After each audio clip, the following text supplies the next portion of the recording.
안녕하세요. 예수비전 선결교회 안희한 목사입니다. 한동훈 전 장관이 법무부 장관일 때 추진한 정책이죠. 이민청 설립입니다. 이거는 굉장히 망국적인 정책입니다. 이건 해서는 안 되죠. 왜 이민청을 만들려고 했느냐? 저출산 문제 때문에, 그다음에 노동력 부족 때문에. 근데 저출산 때문에 노동력 부족 현상이 생기는데, 이 노동력 부족을 해결하기 위해서 이민청을 만든다. 이민들을 많이 유입시킨다. 이거는 해결책이 되질 않습니다. 나라 망하게 하는 정책입니다. 지금 이제 법무부 장관을 그만두고 국민의힘 비상대책위원장으로 옮겨갔습니다만, 이 정책은 지금도 진행형입니다. 이걸 막아내야 됩니다.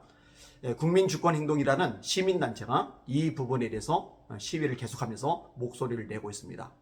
성명서 내용을 보시면요, 왜 반대하는지 이유가 명확하게 드러나고 있어요. 제가 인용해 드릴 테니까 한번 들어보시길 바랍니다. 우리나라는 현재 심각한 유럽의 실패 전철을 답습하려는 위기 상황을 맞고 있다. 지나친 외국인 우대 정책으로 대한민국 국민의 권리가 침해되고 외국인으로 인해 범죄 피해자가 돼도 공권력으로부터 제대로 보호받지 못하는 상황으로까지 내몰리고 있다.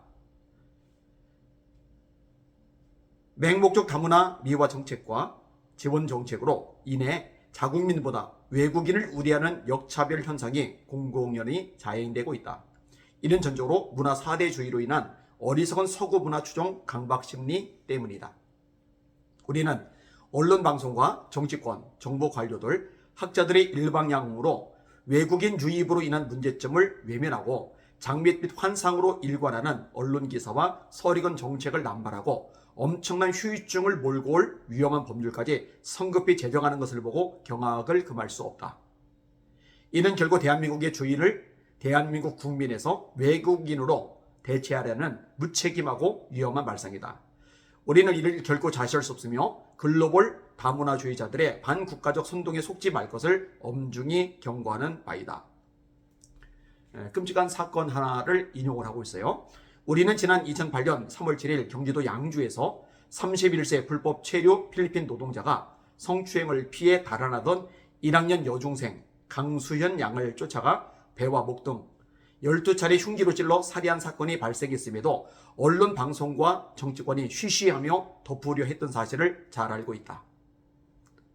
이는 같은 양주 지역에서 범죄가 아닌 미 육군 공병 장갑차에 깔리는 사고로 죽은 효순이 미선희 사건이 발생했을 때 온 나라가 반미 선동, 촛불 집회 등으로 소란스러웠던 것과 너무나 대조적이었다. 끔찍한 사건이 또 언급이 돼요. 그리고 2020년 12월부터 수개월간 경동대학교의 네팔과 방글라데시, 스리랑카 출신 유학생 69명이 강원도 고성군 지역 13세 여중생을 지속적으로 성폭해온 사건이 발생해 공부를 자아내지만 언론 방송이나 정치권에선 반짝 관심을 보이다 말았다. 그리고 2020년 9월 파키스탄과 방글라데시 출신 무슬림 6명과 귀화 한국인 1명 등 경북대 유학생 건축주 7명이 대구 대연동 주택 한복판에 주민 동의 없이 일방적으로 이슬람 사원을 건축해 지금까지 큰 갈등을 빚고 있는데 국가인권위원회와 언론방송이 한 통속이 돼 일방적으로 무슬림 편을 들고 있어 개탄을 금할 수 없다. 이런 현상이 지금 대한민국에서 뻗어시 발생을 하고 있는 거예요. 대한민국 주권을 가진 국민들이 외국인들에 의해서 역차별을 당하고 있는 상황인 거죠. 이런 상황에서 그들을 더 존중하자, 또 대우하자. 그래서 이민청을 만든다는 거는요, 참 잘못된 사고방식이 아닐 수가 없습니다. 경찰청이 2013년부터 22년 죄종별 외국인 범죄 현황을 보더라도 지난해 전체 외국인 범죄는 3만 954건으로 전년 2만 9,450건에서 5.1% 증가했다. 가장 많이 일어난 범죄 유형은 폭력 범죄로 6,721건, 교통사범 6,554건, 지능범죄 4,180건, 절도 2,347건, 마약 1,678건, 강간 706건, 도박 351건, 강도 82건, 살인 45건, 기타 8,290건 등인데 외국인 강력범죄 증가를 우려하지 않을 수 없다. 가리봉 오거리 쪽에도 이제 외국인들이 많죠. 거기 이제 한국인들이 오히려 피해를 입기 때문에 자꾸 지역을 이탈하고 있어요. 이탈하면서 점점 외국인 거주 지역으로 변모를 해가고 있죠. 범죄가 많아요.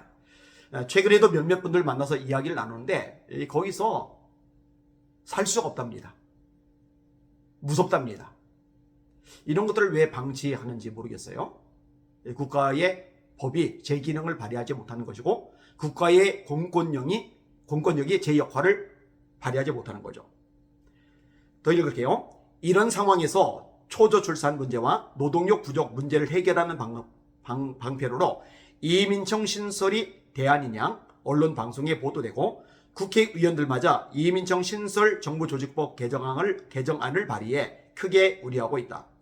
한동훈 법무부 장관은 올해 3월 이민청 설치를 위해 프랑스, 네덜란드, 독일을 차례로 방문한 후 이민청 조직 구성까지 서둘러 이민청을 유지하기 위해 지자체들이 경쟁에 돌입했다는 보도까지 나온 실정이다. 그러나 한 장관이 방문한 프랑스와 네덜란드와 독일은 대표적으로 이민 문제로 나라가 갈라져 거의 내전 상태로 홍역을 치르고 있다. 독일의 쾰른 지역에서 난민들 때문에 집단 성폭행 사건이 벌어졌었죠. 이때 언론에서 쉬쉬하죠. 정치권에서 입 다물죠. 비극이죠. 공권력, 경찰도 손을 못 써요. 이것 때문에 난리가 벌어져요. 프랑스에서 무시무시한 참수 사건 같은 것들, 그러다 난문하고 관련되기도 했잖아요. 왜 이런 것들을 보고 소식을 접하면서 따라가려고 하는지 참 납득이 안 갑니다. 스웨덴은 난민과 이민으로 인해 유럽에서 범죄가 가장 많이 발생한 국가라는 오명을 뒤집어 쓰고 있음을 잊어선 안 된다. 우리는 지난 12월 21일 한동훈 장관이 법무부 장관직을 사퇴하고 국민의힘 비대위원장직을 수락하고 법무부를 떠났기에 우리는 한동훈 장관의 사퇴와 함께 그가 무분별하게 추진해온 이민 확대 정책 및 이민청 신설 계획이 자동 폐기되기를 바란다. 이민청 신설 계획은 국민적 합의나 정부 내 관련 부처와의 구체적인 협의도 없이 법무부 장관이 일방적으로 밀어붙였다는 인상을 지울 수 없다. 이는 외국인 체류 관리라는 정부조직법상 법무부 장관의 업무 범위를 훨씬 넘어선 오버 액션이다. 이 정도까지만 인용을 해도 충분히 이해가 되었으리라고 생각이 되어집니다. 대한민국 땅의 저출산 문제로 심각한 결과가 초래될 거라 이런 우려가 나오는 것은 사실이에요. 그리고 이거 교회가 앞장서서라도 자꾸 출산 장려 운동을 펼쳐나갈 필요가 있습니다. 그만큼 이 출산 문제는 대한민국의 운명과 직결이 되어 있으니까요. 근데 그 해결책이 난민 수용은 절대로 아닙니다. 난민을요 무분별하게 수용한다? 이러면요 큰일 나요. 아까 제가 인용을 해드렸잖아요. 얼마나 범죄가 많이 일어나는지. 근데 이 상태에서 더 많은 난민들이 또 외국인들이 유입된다. 그리고 자리를 잡는다. 이러면은요 대한민국이 치안은 더 이상 안전하지 못한 상황에 직면하게 될 겁니다.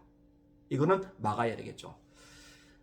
매주 요 반대 집회가 이루어지고 있는데 제가 설명란에다가 올려드릴 테니까요. 관심을 가지시고 기도도 하시면서 또 시간과 여건이 되는 분들은 이 시위에 함께 동참해 주시기를 부탁을 드립니다. 이 대한민국은 대한민국 국민들이 지켜야죠.